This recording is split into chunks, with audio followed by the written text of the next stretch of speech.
लगातार देखी जा रही है। बंगाल में तो अभी भी स्ट्रीट फूड हिंसाओं का दौर जारी है। वहाँ की सरकार बोलती है बीजेपी का हाथ है, बीजेपी कहती है वहाँ की सरकार अपीसमेंट पॉलिटिक्स कर रही है। इस पूरे मामले पे आपका क्या रुख है?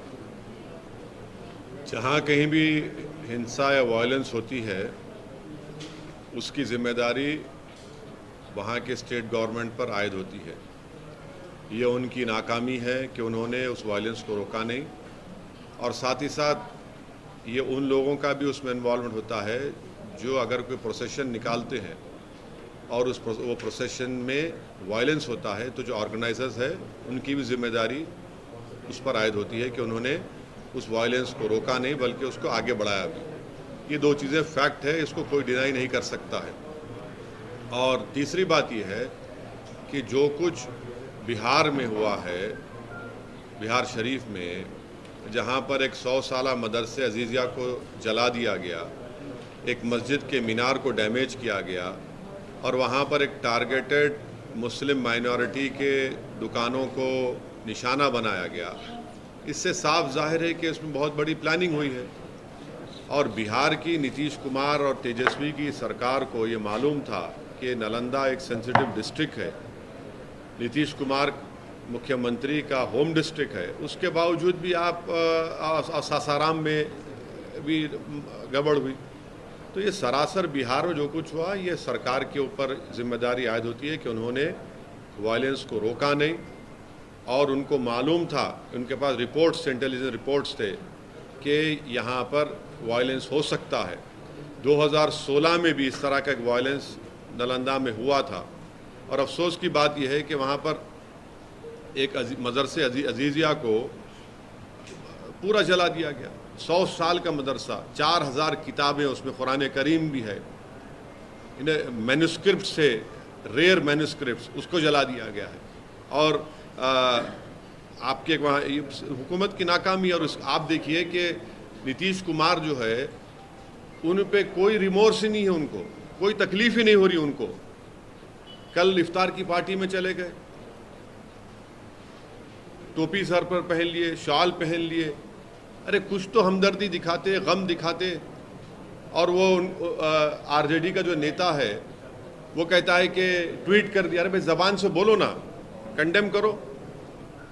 तो ये पूरी खुली साजिश है कि बीजेपी इस तरह से ये जो राइट हुआ है बिहार में, उसके ज़रिए से वो अपना कंसोलिडेशन करना चाहते हैं, और नीतीश कुमार और तेजस्वी यादव ये चाहते हैं कि मुसलमानों को बिहार के हमेशा उनके दिलों में खौफ पैदा कर दिया जाए। तो सुनिए, ट्वीट से काम नहीं होगा। आप सत्ता में हैं, आप मंत्री हैं, आप पावर शेयर कर रहे हैं, क्यों नहीं अभी तक आप और आपके चचा जाकर उस जगह का इंस्पेक्शन करते, उस मदरसे अजीज़िया का, उस मस्जिद को जुटाने की कोशिश की गई थी? क्यों नहीं आपकी सरकार ने अब तक कंपनसेशन का ऐलान किया? क्यों नहीं अभी तक आपने उन पुलिस वालों के खिलाफ एक्शन लिया जिनकी मौजूदगी में वायलेंस हुआ? क्यों नहीं आप ये अरेस्टिंग जो लोग किए कर रहे हैं? ये तो इनकी नाकामी है, बिल्कुल सरासर इनकी नाकामी है, और हम कंडेम करते हैं। और देश के होम मिनिस्टर बोलते हैं कि उल्टा लटका देंगे अगर उनकी सरकार होती। तो फिर वडोदरा में क्या हुआ? उल्टा लटका देंगे तो कर्नाटका में इदरीस पाशा को जिसने मारा उसको उल्टा लटकाएंगे होम मिनिस्टर साहब। कर्नाटका में आपकी सरकार है ना, आपका मुख्यमंत्री है। इदरीस पाशा को रामनगर डिस्ट्रिक्ट से किडनैप करके 20 लाख रुपये रैंसम पूछा गया, 20 लाख रुपये, और नहीं देने की बुनियाद पर उसको आप मॉबलिज कर दिए, उसको उल्टा लटकाएंगे। जुनैद नसीर को हरियाणा में मार दिए ले जाकर, क्या होम मिनिस्टर अमित शाह उन जो मारने वालों को उल्टा लटकाएंगे? ये कौन सा ये बात करते हैं? तो बंगाल के हिंसा को कैसे देख रहे हैं सर? मैं जो वायलेंस होता है उसकी जिम्मेदारी स्टेट गवर्नमेंट पर आयद होती है, वो उनकी नाकामी है। और जो प्रोसेशन निकालते हैं उन पर भी जिम्मेदारी आयद होती है कि उनका प्रोसेशन निकाला गया, उनकी भी जिम्मेदारी होती है कि वायलेंस को ना होने दें। ममता बनर्जी ने ये बोला है सर कि जहाँ से प्रोसेशन निकलता है वो मुस्लिम इलाके में नहीं जाए, और उन्होंने ये भी बात कही है कि सेंटर से लोग आए थे, 5 स्टार होटल में रुके थे और उन्होंने पूरी साजिश रची है। तो आप क्या सो रहे थे? होटल में रेड मारना था, आप उनको उठाना था होटल से उनको। और अगर जुलूस का परमिशन जो एक रूट दिया गया था, अगर रूट से अगर कोई डाइवर्ट कर रहा है तो आप उनको रोक देते वहाँ पर। हर प्रोसेशन का एक रूट मैप होता है ना, आप रूट मैप को फॉलो करिए। तेलंगाना में भी हेट स्पीच का मामला सामने आया था रामनवमी के दिन। केस तो दर्ज हुआ है लेकिन कोई पुख्ता कार्रवाई नहीं। हम तेलंगाना सरकार से इस बात का डिमांड करते हैं कि जिस शख्स ने वाहियात बातें की हैं उसका बेल का कंडीशन यही था कि वो दोबारा इस तरह की बकवास और हेट स्पीच नहीं देगा। उन्होंने इस तरह का भाषण देकर अपने बेल कंडीशन का वायलेशन किया है।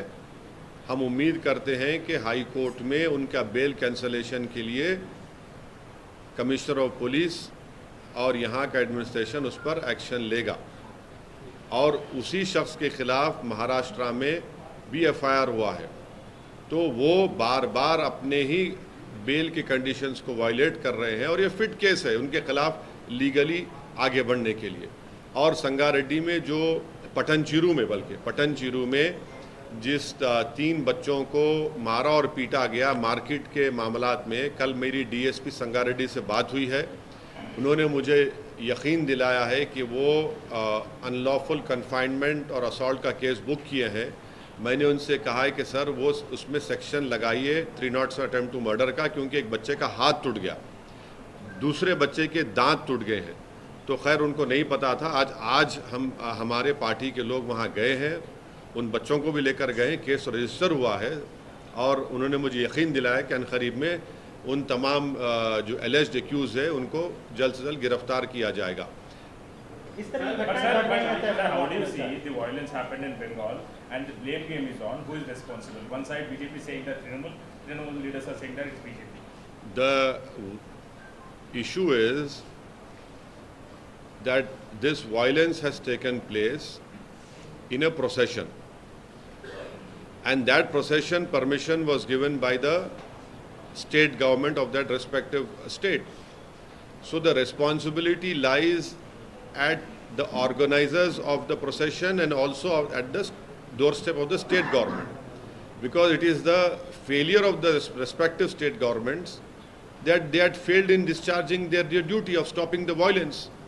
And secondly, it is the pre-planned conspiracy of the people who have indulged in violence. So the responsibility lies at both the people. Failure of the state governments, whether it is the West Bengal government, whether it is the Bihar government, and whether it is the mob lynching in Karnataka of Idris Pasha, or in Vadodara also.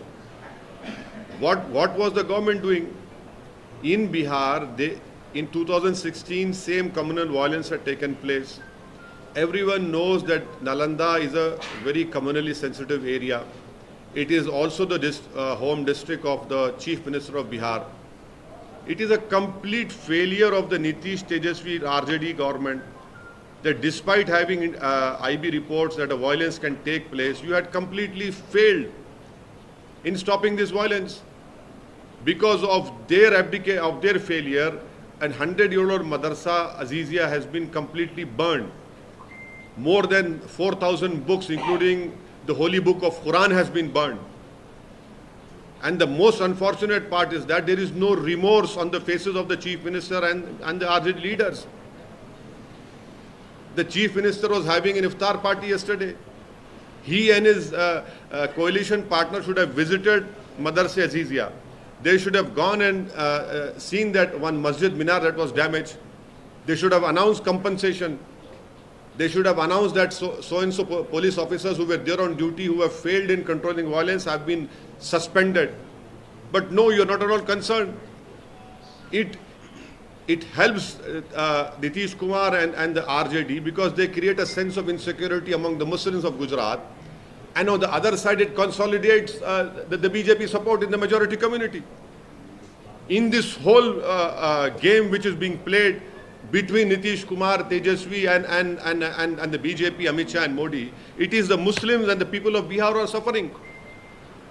Law and order has been thrown to dogs. At will, people are burning religious places. You are in the power, you are the state government. What steps have you taken? You take comfort in attending an iftar party yesterday. And now you take out today Sadbhavna rally. There was no need of Sadbhavna rally had you lived up to your duties. You don't announce compensation. You don't go and visit that place.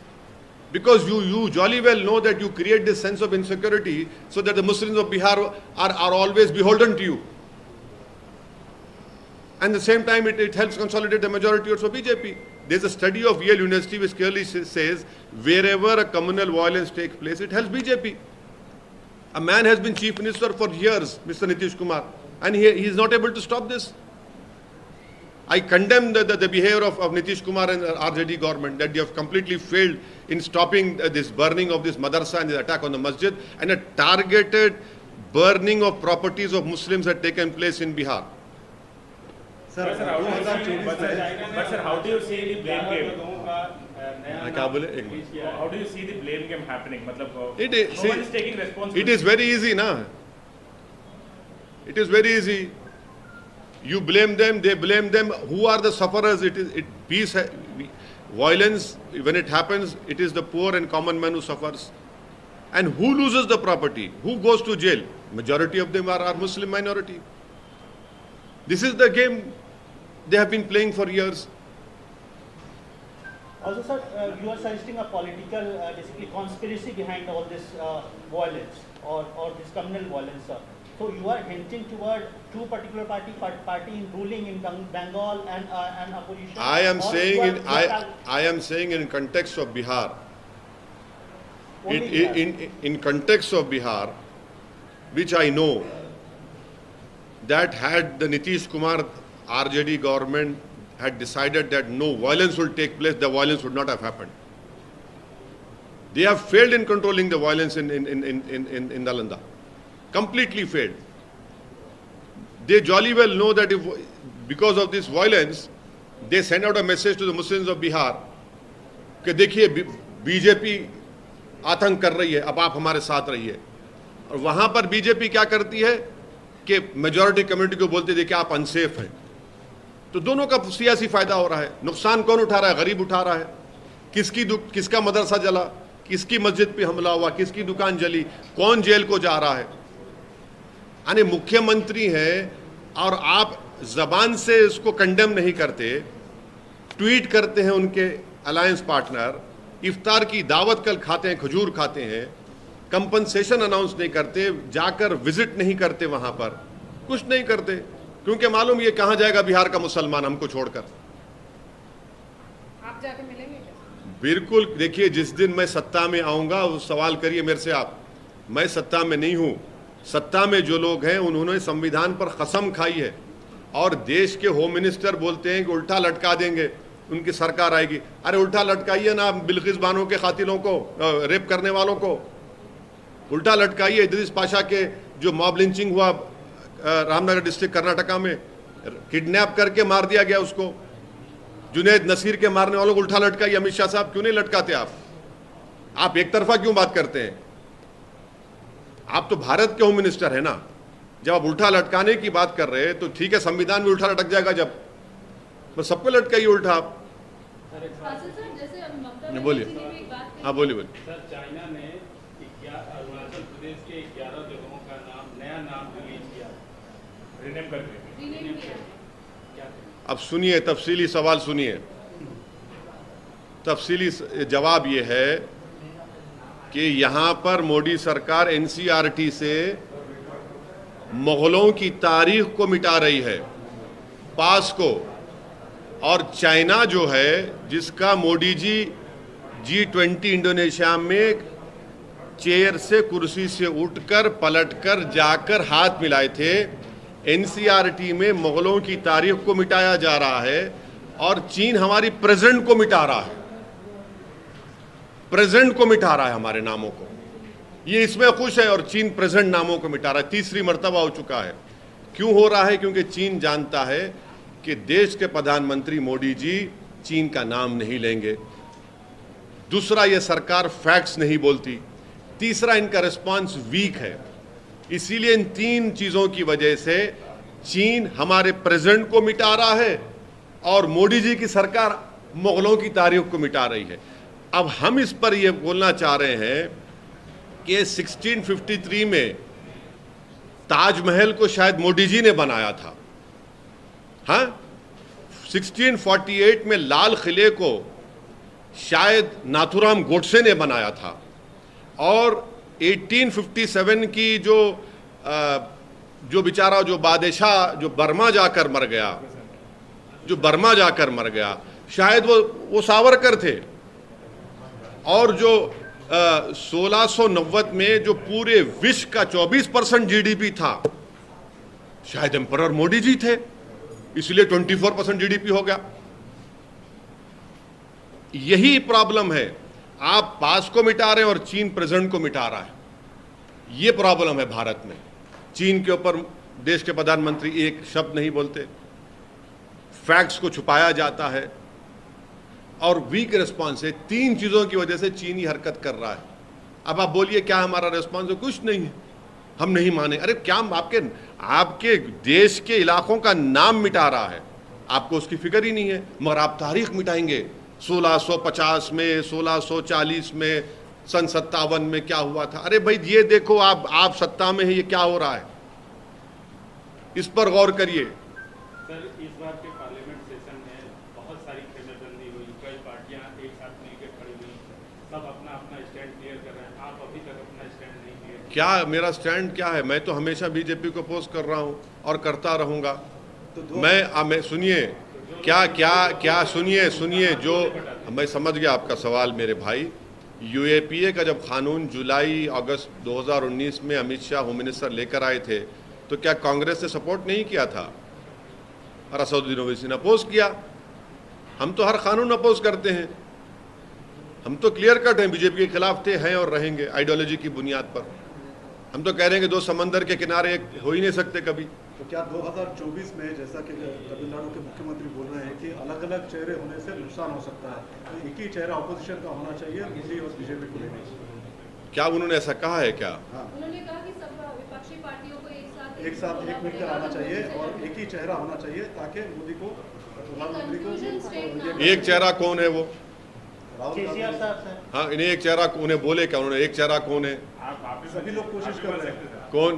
KCR साहब नहीं, एक चेहरा उन्होंने बोले क्या? एक चेहरा कौन है? हम क्या बोल रहे हैं? भारत में अगर 24 में नरेंद्र मोदी को हराना है, बीजेपी को नहीं, नरेंद्र मोदी को दोबारा सत्ता से आने से रोकना है। बीजेपी अब नहीं रहे, खाली नरेंद्र मोदी पार्टी हो गई वो।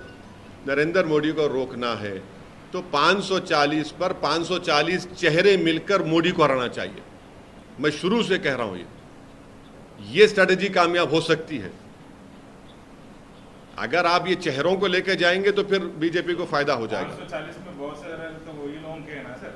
नहीं, आगे जब मतलब आप ये कह रहे हैं कि सिर्फ पाँच- मोदी जी है, बीजेपी 500 नहीं है। 540 में जो अब हैदराबाद का इलेक्शन होगा, सिकंदराबाद का इलेक्शन होगा, वरंगल का होगा, आदिलाबाद का होगा, निजामाबाद का होगा, निजामाबाद वर्सेस मोदी। सुनिए, हाँ, अभी देख लो क्या होता है। देखो अभी देख लो, महबूब नगर versus Modi, Kishanganj versus Modi.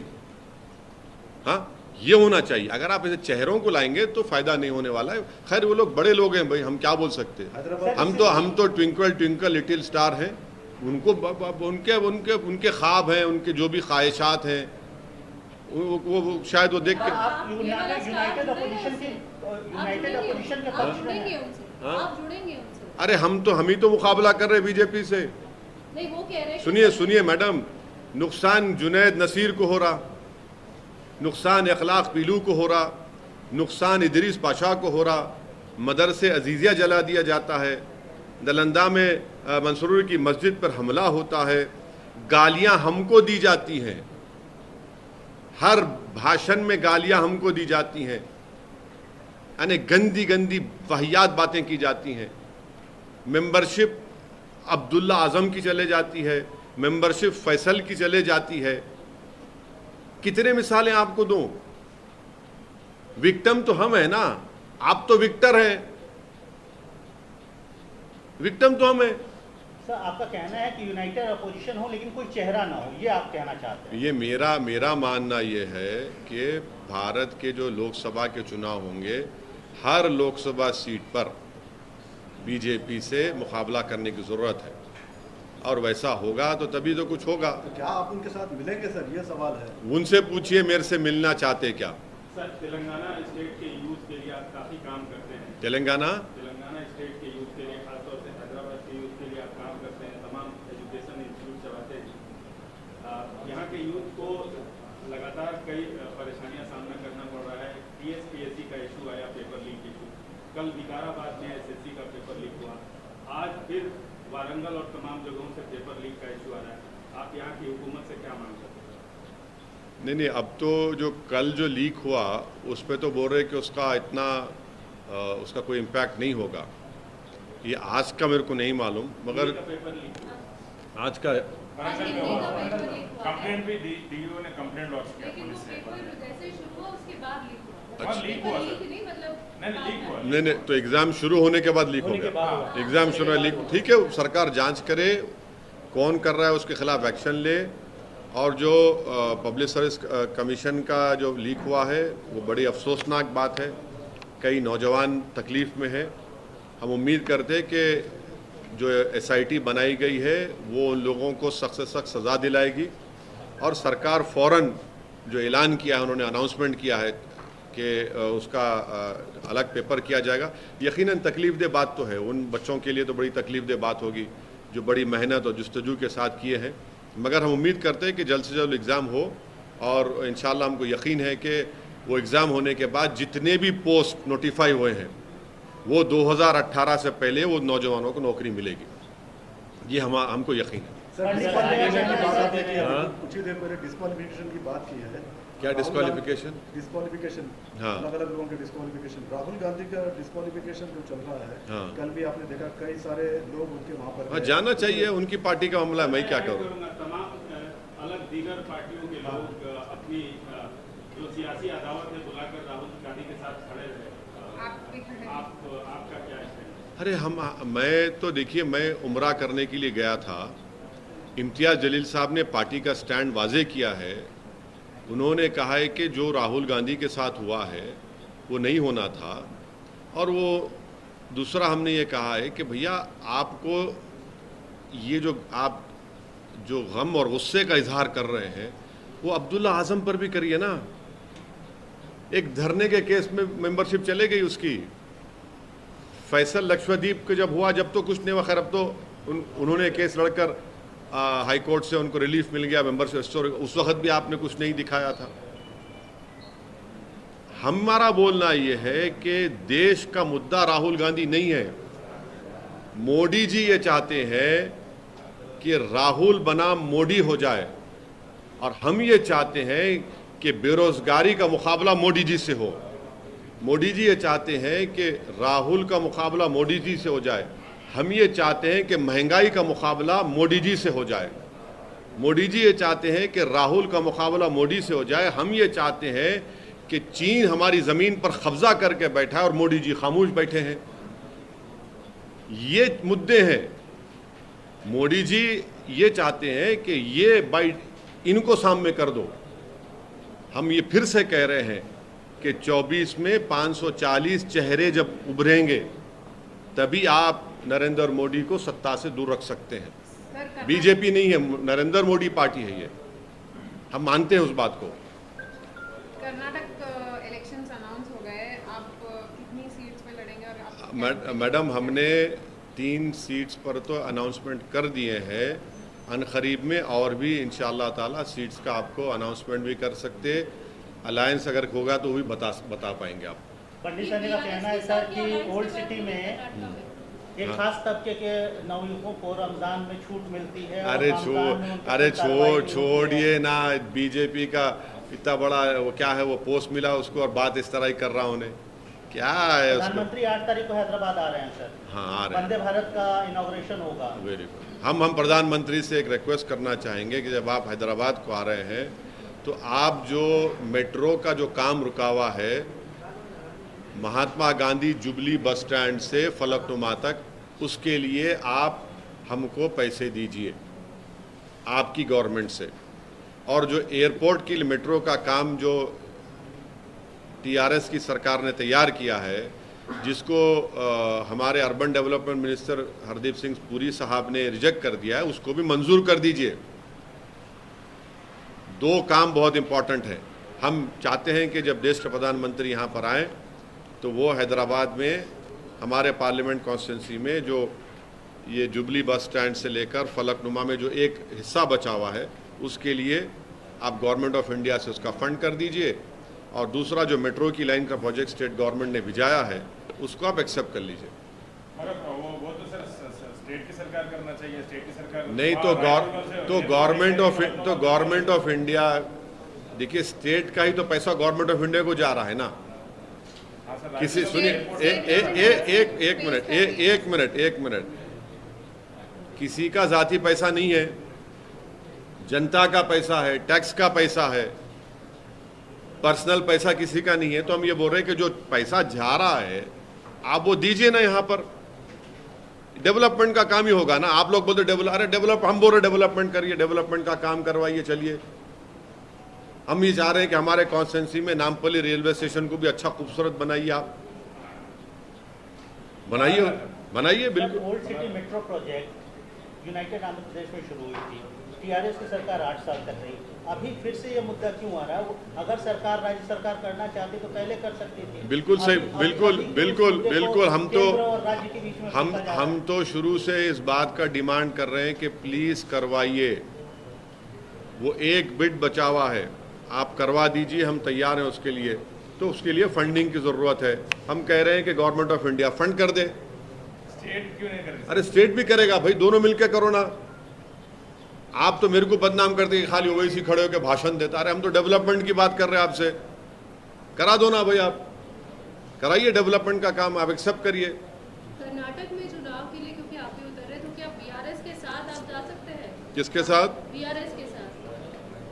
BRS क्योंकि वो भी कह रही है कि आएगी करके।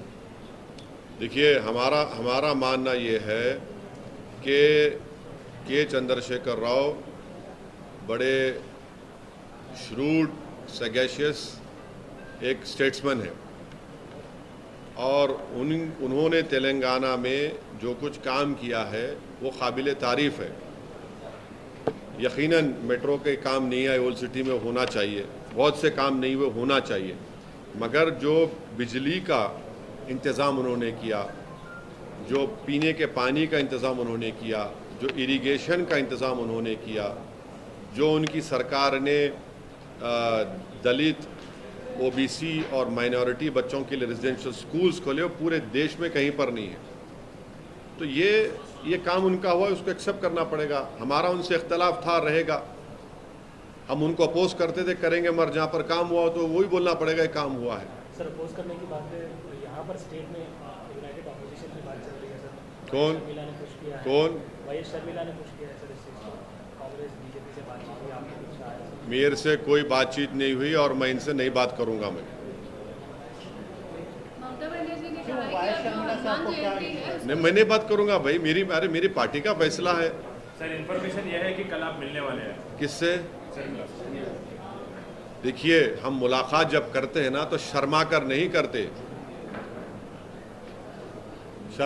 करते, मुलाकात खुलकर करते हैं, और हम नहीं मिलेंगे उन लोगों से, बिल्कुल नहीं मिलेंगे।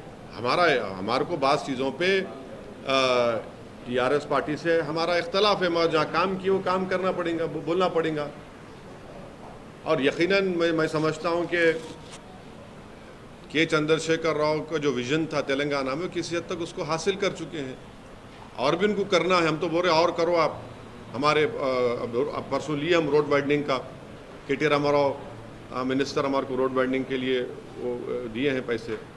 डेवलपमेंट हमारा वो IS सदन का स्टील ब्रिज का काम रुका हुआ है, उसको हम बोले जल्दी कराइए आप। और आप देख रहे होंगे ये जू से लेके ब्रिज बन रहा है लंबा, लॉन्गेस्ट, वो भी वो का मिरालम टैंक की खूबसूरती का, उस पर ब्रिज का मसला है। ये सब हम राजस्थान दौरा होना है सर आपका? हाँ, राजस्थान होगा। राजस्थान में हमने एक स्टडी करवाई है राजस्थान के मुसलमानों की बैकवर्डनेस के ऊपर, socially, educationally, poverty, health, unemployment, ये सब कराए। उसकी रिपोर्ट का हम अप्रैल के सेकेंड हफ्ते में जयपुर जाकर एक्सपर्ट्स को बिठाकर वो रिपोर्ट हम लोग रिलीज़ करेंगे और बताएंगे कि कैसा राजस्थान के मुसलमानों को ठगा गया है, चाहे वो भाजपा की सरकार हो या कांग्रेस की हो। वो रिपोर्ट रिलीज राजस्थान कर में पार्टी की क्या तैयारियां हैं सर? चल रही है। पार्टी कैसे नहीं, कितने सीटों पे आप देखिए हमारी तैयारी चल रही है, हमको कामयाबी मिल रही है। हम जब बोले जनवरी में कि राजस्थान में बजट सिर्फ 99 करोड़ है, अशोक गहलोत ने उसको बढ़ा दिया, 299 करोड़ कर दिया। और फिर उसके बाद हम जुनैद और नसीर के घर पर जाकर मिले, मुख्यमंत्री को हमने कहा क्यों नहीं जाएंगे, उनको जाना पड़ा। हम हिसार गए, अब मुख्यमंत्री वहाँ पर जा रहे हैं। तो हमारा काम चल रहा है, अच्छा काम चल रहा है। हमारी टीम जमील खान साहब और पूरे हमारे कोर कमेटी के मेंबर्स बड़ी मेहनत कर रहे हैं और हम भी जा रहे हैं। मध्य प्रदेश में भी जाएगी पार्टी सर? मध्य प्रदेश में अभी हमारे को संगठन को और मजबूत करना है। अभी हम अनकरीब में हमारे उस संगठन के पोस्ट होल्डर्स का अनाउंस करेंगे, उसके बाद देखेंगे। सेंसस की बात आ रही है, उस पर वापस आ रहा है कि स्टालिन ने भी कहा कि सेंसस के ऊपर काम होना चाहिए, उसके बारे में आना चाहिए, कास्ट सेंसस जो है उसको लेकर। हाँ, कहाँ करवा दीजिए ना, जब आपके स्टेट में जहाँ जहाँ आप लोग स्टेट में पावर में वहाँ करवा दीजिए। और जब सेंसस की रिपोर्ट आएगी तो जिस कास्ट को बढ़ के हिस्सा मिला, जो पॉपुलेशन में कम है और जो पॉपुलेशन में ज़्यादा है जिनको हिस्सा नहीं मिला, उसका देंगे हिसाब। हम तो बोल रहे मुसलमानों का भी कराइए सेंसस, आप कास्ट सेंसस में मुसलमानों को उसे मुस्तस्ना मत रखिए। आप मुसलमानों में भी कास्ट है, कौन कह रहे नहीं है, बिल्कुल कास्ट है, रियलिटी है कास्ट। ममता बनर्जी जो है अब वो कह रही है कि हनुमान जयंती को लेकर जो है बहुत ज़्यादा सचेत और सतर्क रहना पड़ेगा। देखिए, लॉ एंड ऑर्डर और पीस मेंटेन करने के लिए ममता बनर्जी को पूरी कोशिश करनी चाहिए। हम भी जनता से अपील करेंगे बंगाल की कि क्यों आप वायलेंस की इजाज़त दे रहे, पीस को बरकरार रखिए, पॉलिटिकल फाइट लड़िए अपना।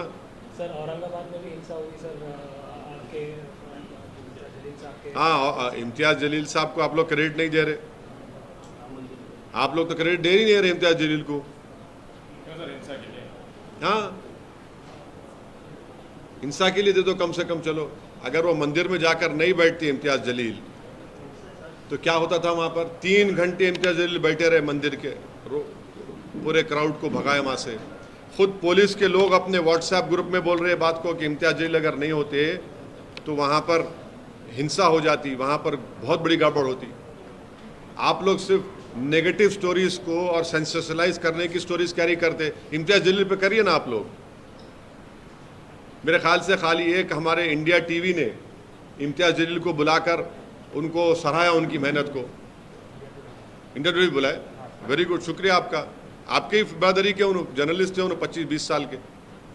और फिर वहाँ पे अरेस्टिंग हो रही, वो अरेस्टिंग को, गलत लोगों की अरेस्टिंग नहीं होना, और उस जिन गलत बच्चों का अरेस्टिंग किया जा रहा है वहाँ पर हमारी मुकामी यूनिट ने वहाँ पे लीगल एड फराहम करने की कोशिश कर रहे हैं। मगर ये क्या हो रहा है, क्यों हो रहा है? इतने स्पीचेस हुए वहाँ पर, 50 लव जिहाद के ऊपर, सोकॉल्ड लव जिहाद पर भाषणें हुई, रोकते नहीं है सब महाराष्ट्र की सरकार। और वहाँ के मुख्यमंत्री उनको अरेस्ट कराते हैं जो उनको पर्सनली कोई उनके घर में ब्लैकमेल कर रहा था। अरे भाई, ये लोग जो हेट स्पीच दे रहे हैं, जिनके आपके मंत्री बैठे हुए हैं उसमें, उन तमाम सभाओं में, डिज़ाइनर को आप कहते हैं वो डिज़ाइनर नहीं है, मगर ये तो आपके डिज़ाइनर है ना। ये जो लव जिहाद पे जो 50 मीटिंग कराई, जिसमें 71 गालियां दी गई मुसलमानों को, इस्लाम को, क्या क्या नहीं बोला गया, वे आपको अरेस्ट ही नहीं करते। अरेस्ट करिए ना, जैसा आपने उसको अरेस्ट कराया वो डिज़ाइनर को, इसको भी कराइए। ये असल डिज़ाइनर आपके हैं, ये हैंडमेडन है आपके ये लोग। सर एक और उत्सव आ रहा है सर, हनुमान जयंती, जिसमें रैली निकाली जाती है। देखिए, रैली निकलेगी, निकलनी भी चाहिए, और पीस मेंटेन होना चाहिए। हम अपील करते हैं कि प्लीज़ अमन को बरकरार रखिए। अगर वायलेंस होगा तो गरीब का नुकसान होगा, वो अपने रोज़गार से महरूम हो जाएगा, नफ़रतें बढ़ेंगी। आप अपनी सियासी रोटी तो सेक सकते हैं, मगर इस नुकसान की पाई कौन करेगा? और सरकारों की जिम्मेदारी ये है कि वो जब परमिशन देते हैं तो वो पीस को इंश्योर करें। जो प्रोसेशन निकालते हैं उनकी जिम्मेदारी है कि वो पीस को इंश्योर करें।